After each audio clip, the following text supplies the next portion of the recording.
அண்ணா இந்த மயில மாடு எப்படிங்கண்ணா? ஆனால் இந்த மாடு பார்த்தீங்கன்னா கறவை கால் அணைக்க வேண்டியது இல்லைங்க. கண்ணு போட்டு 4 நாள் ஆகுதுங்க. காலக்கண்ணுங்க. சரிங்க. மயிலக்கண்ணு காலக்கண்ணு. பிடிக்கிறது 6 வேணாலும் லேடிஸ் ஜென்ஸ் 6 வேணாலும் பிடிச்சிக்கலாமுங்க. கறவைக்கு அதே மாதிரி கால் அணைக்க வேண்டியது இல்லைங்க. நேரம் ஒரு 2.5 கறக்குங்க. கண்ணுக்கு போக நல்ல மடிக்காலுங்க. கண்ணு போட்டு 4 நாள் தான் ஆகுதுங்க. சரி, நல்ல மாடுங்க. ஓகே.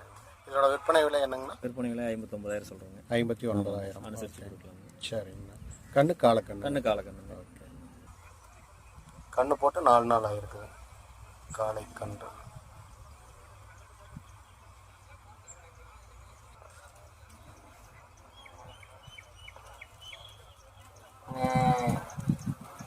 கறவை எவ்வளோங்கண்ணா கொடுக்குங்க? 2.5 வரும். 2.5 வரும். ஓகே. அணைக்க வேண்டியது இல்லைங்க. கால் அணைக்க வேண்டியதில்லை.